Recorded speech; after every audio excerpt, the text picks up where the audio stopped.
ദൈവ തിരുനാമത്തിന് മഹത്വമുണ്ടാവട്ടെ. Bible reading പ്രോഗ്രാമിൽ സംബന്ധിക്കുന്ന ഏവർക്കും കർത്തൃനാമത്തിൽ സ്നേഹവന്ദനം. റോമാലേഖനം 5-ാം അധ്യായമാണല്ലോ നമ്മളിന്ന് വായിച്ച് ധ്യാനിക്കുന്നത്. 5-ാം അധ്യായത്തിൻ്റെ 1 മുതൽ 11 വരെയുള്ള വാക്യങ്ങളിൽ വിശ്വാസികളുടെ പ്രത്യാശയെക്കുറിച്ചാണ് പറയുക, അല്ലെങ്കിൽ നീതീകരണത്തിൻ്റെ ആ ഫലത്തെക്കുറിച്ചാണ്.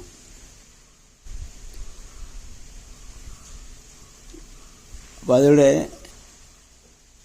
1 മുതൽ 11 വരെയുള്ള വാക്യങ്ങളിൽ എല്ലാവരും പാപം ചെയ്ത് വിശ്വാസം മൂലം എല്ലാവരും ദൈവമക്കളായി തീരുവാൻ ഇടയാക്കുകയും ചെയ്യുമെന്നുള്ള കാര്യം വിശദീകരിക്കുകയാണ്. അപ്പം ആ വിശ്വാസത്തിൻ്റെ ഫലമായി 6-7 കാര്യങ്ങൾ അവിടെ പറയുന്നുണ്ട്. ഒന്ന്,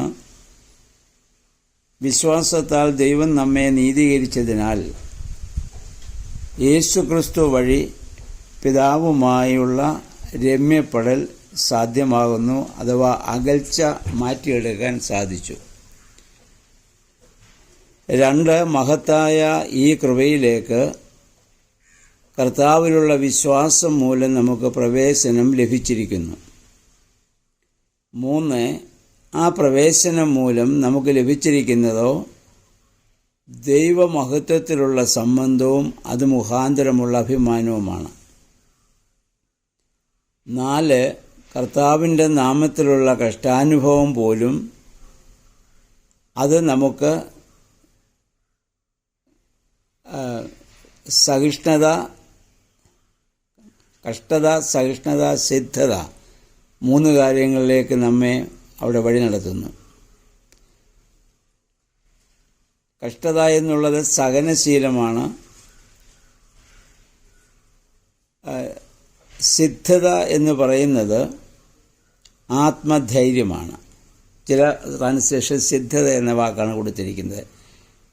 കഷ്ടത അഥവാ സഹനശീലം നമ്മളൊക്കെ പ്രത്യാശ ഉണ്ടാക്കുന്നു, ആത്മധൈര്യം നമുക്കുണ്ടാക്കുന്നു. ഇനിയും പ്രത്യാശ, പിന്നെ 5-ാമതോടെ പറയുന്നത് പ്രത്യാശ നമ്മെ ധൈര്യമുള്ളവരാക്കുന്നു. ഈ പ്രത്യാശയുടെ ഉത്ഭവസ്ഥാനം പരിശുദ്ധാത്മാവ് വഴി നമുക്ക് ലബ്ധമായിരിക്കുന്ന ദൈവികമായ സ്നേഹമാണ്. 7-ാമത് ഇവിടെ പറയുന്നത് നാം പാപികളായിരിക്കെ മശിഹ നമുക്ക് വേണ്ടി മരിക്കുവാൻ ഇടയാക്കിയത് ആ ദൈവികമായ സ്നേഹമാണ്.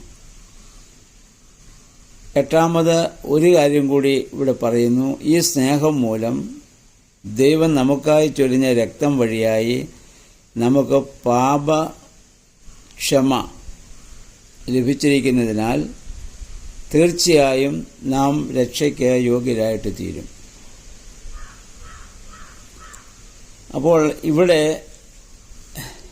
ഈ രക്ഷയുടേതായ ഈ ഫലങ്ങളെക്കുറിച്ചാണ് 1 മുതൽ 11 വരെയുള്ള വാക്യങ്ങളിൽ പൗലോസ്ലീഹ പറയുന്നത്, അഥവാ നീതീകരിക്കപ്പെടുമ്പോൾ ഉണ്ടാകുന്ന അനുഭവം അതിൻ്റെ ഫലങ്ങളാണ്.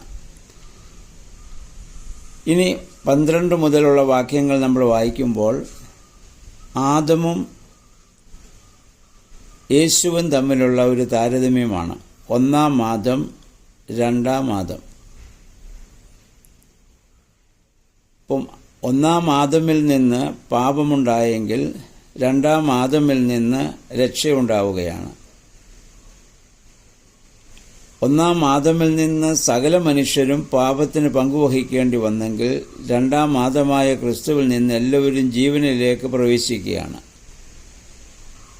1-ാം ആദം മുഖാന്തരം മരണം സാർവത്രികമായി മാറിയെങ്കിൽ ക്രിസ്തുവിനോടുള്ള ബന്ധത്തിൽ നാം നീതിയും ജീവനും പ്രാപിക്കുന്നു. അപ്പം ഇനി അതിൻ്റെ ബാക്കി ഭാഗങ്ങൾ പറയുന്നത് ആദാമിൽ നിന്നും ക്രിസ്തുവിനുള്ള അവകാശങ്ങളുടെ വ്യത്യാസമാണ്. ആദാമിൻ്റെ വീഴ്ച നാശത്തിന് പ്രേരകമായെങ്കിൽ ക്രിസ്തുവിലൂടെ പിതാവായ ദൈവം പ്രകടിപ്പിച്ച ദൈവസ്നേഹം നന്മയ്ക്ക് ഉള്ളതായ വലിയ ശക്തി നമുക്ക് നൽകുകയാണ്. അപ്പോൾ 1-ാമത്തെ ആദം ചെയ്ത പാപം മനുഷ്യവർഗത്തിൻ്റെ വീഴ്ചയ്ക്ക് കാരണമാകത്തക്കവണ്ണം ഭയങ്കരമായിരുന്നെങ്കിൽ 2-ാം ആദം മൂലം ദൈവസ്നേഹം എല്ലാ പാപങ്ങളും ക്ഷമിക്കത്തക്കവണ്ണം ശക്തിയുള്ളതാണെന്ന് മനസ്സിലാകുന്നു. ഒന്നാം ആദമിൻ്റെ പാപം മരണം ലോകത്തിൽ വരുത്തിയെങ്കിൽ രണ്ടാം ആദം മുഖാന്തരം ദൈവികമായ കൃപ പ്രാപിക്കുന്നവർക്ക് ജീവനും മഹത്വവും ലഭിക്കുന്നു. ആദ്യ പാപം സർവ്വക്കും ശിക്ഷയായി ഭവിച്ചെങ്കിൽ ദൈവത്തോടുള്ള സഖിത്വം അല്ലെങ്കിൽ ദൈവത്തോടുള്ള ബന്ധം എല്ലാവർക്കും ഉണ്ടാകാൻ യേശുക്രിസ്തു മുഖാന്തരമായി മാറുന്നു. അപ്പം മനുഷ്യവർഗത്തിലെ ഒന്നാമൻ്റെ അനുസരണ രാഹിത്യത്തിൻ്റെ അനന്തരഫലം രണ്ടാം ആദമായ യേശുക്രിസ്തുവിൻ്റെ അനുസരണ മുഖാന്തരം വ്യത്യാസപ്പെടുകയാണ്. ന്യായപ്രമാണ ആവിർഭാവത്തോടെ പ്രമാണലംഘനവും വർദ്ധിച്ചു. എന്നാൽ പാപം വർദ്ധിച്ചിടത്ത് ദൈവകൃപ വർദ്ധിക്കുവാൻ അത് കാരണമായിട്ട് തീർന്നു. അതുകൊണ്ട് പാപം ചെയ്യുന്നിടത്തെല്ലാം ദൈവകൃപ വർദ്ധിക്കുമെന്നല്ല. ആദാമ്യ പാപമുഖാന്തരമുണ്ടായ അത് മാറുന്നതിനു വേണ്ടി ദൈവത്തിൻ്റെ അനന്തമായ കൃപയാണ് തൻ്റെ പുത്രനെ ലോകത്തിലേക്ക് അയക്കുവാനും ആ ക്രൂശുമരണ മുഖാന്തരം രക്ഷ സാധ്യമാകുവാനും നമുക്ക് കാരണമായിട്ട് തീർന്നത്. അപ്പം ദൈവത്തിൻ്റെ കരുണാപൂർവമായ സ്നേഹത്തിൻ്റെ ശക്തി പാപത്തിൻ്റെ ശക്തിയെ ജയിക്കുന്നതാണ്, അഥവാ വെല്ലുന്നതാണ്. അപ്പം അങ്ങനെ ക്രിസ്തുവിൻ്റെ പ്രവർത്തന മുഖാന്തരം മനുഷ്യന് ദൈവസന്നിധിയിലേക്ക് നിത്യജീവനിലേക്ക് പ്രവേശിക്കാൻ കാരണമായിട്ട് തീരുന്നു. വലിയ വലിയ ഒരുപാട് ഓരോ വാക്യങ്ങളും ഒരുപാട് വിശദീകരിക്കുവാനുണ്ടെങ്കിലും സമയപരിധി അതിന് നമ്മളെ അനുവദിക്കുന്നില്ല. എങ്കിലും അത് നിങ്ങൾ വായിക്കുക. രണ്ട് ആദം, ഒന്നാം ആദവും ഒടുക്കത്തെ ആദമായ ക്രിസ്തുവും തമ്മിലുള്ള വ്യത്യാസം. ഇതുപോലെയാണ് പരിശുദ്ധ അമ്മയെക്കുറിച്ചും സഭ പറയുന്നത്. ഒന്നാം ഹാവ മുഖാന്തരം അനുസരണക്കേടിൻ്റെ വ്യക്തിയായിരുന്നെങ്കിൽ രണ്ടാം ഹാവ ആയ അമ്മ അനുസരണത്തിൻ്റേതാണ്. വൃക്ഷഫലം ഭക്ഷിക്കരുതെന്ന് പറഞ്ഞത് ഭക്ഷിക്കാൻ കാരണമായത് ഒന്നാം ഹൗവയെ മുഖാന്തരമാണെങ്കിൽ രണ്ടാം ഹൗവയോട് മാലാഖ അറിയിച്ചപ്പോൾ ഇതാ ഞാൻ കർത്താവിൻ്റെ ദാസി, അവിടുത്തെ ഹിതം പോലെ ഭവിക്കട്ടെ എന്ന് പറഞ്ഞ് പൂർണ്ണമായി സമർപ്പിച്ചു. അതുകൊണ്ടാണ് മറിയത്തെ രണ്ടാം ഹാവ എന്ന് സഭ വിളിക്കുന്നതിൻ്റെ കാരണം.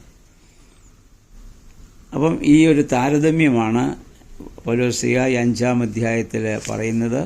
ഒരു മനുഷ്യൻ മുഖാന്തരം മരണം ഭൂമിയിലേക്ക് വന്നെങ്കിൽ യേശുക്രിസ്തു മുഖാന്തരം ആ മരണം മാറി പിതാവിനോടുള്ള ആ വലിയ ബന്ധം പുനഃസ്ഥാപിക്കുവാൻ കാരണമായിട്ട് തീർന്നു. അതുകൊണ്ടാണ് നമുക്ക് സ്വർഗരാജ്യത്തിലേക്കുള്ള പ്രവേശനം സാധ്യമായത്. അതുകൊണ്ട് നമുക്ക് ഉൽപ്പത്തി പുസ്തകം 3-ാം അധ്യായം നമ്മൾ വായിക്കുന്നുണ്ട്. ഏതിൽ നിന്ന് ആദ്യ മനുഷ്യനെ പുറത്താക്കിയതിന് ശേഷം അതിൻ്റെ പർദീസയുടെ വാതിലടച്ചു. ദൈവം അവിടെ കാവൽക്കാരെ അവിടെ നിയമിച്ചു, മാലാഖമാരെ അവിടെ കാവൽ നിർത്തി. പിന്നെ യേശു ക്രൂശിൽ മരിച്ചപ്പോഴാണ് അത് അവിടെ നിന്ന് മാറ്റപ്പെടുന്നത്.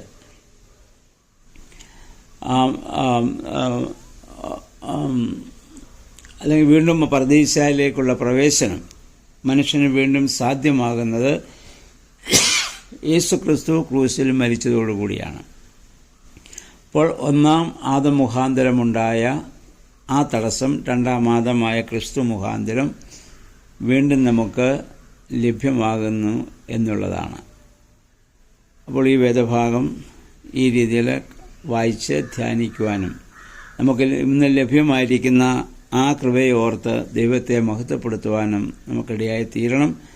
ഇന്നത്തെ ദിവസം ഈ അധ്യായം കൂടുതൽ വായിച്ച് ധ്യാനിക്കുന്നതിന് ദൈവമേ പരിശുദ്ധാത്മാവെ ശക്തീകരിക്കണമെന്നുള്ള പ്രാർത്ഥനയോടുകൂടി നമുക്ക് വായിക്കാം. എല്ലാവർക്കും നല്ല ഒരു ശുഭദിനം ആശംസിക്കുന്നു. ദൈവനാമം മാത്രം മഹത്വപ്പെടുവാൻ ഇടയായിട്ട് തീരട്ടെ.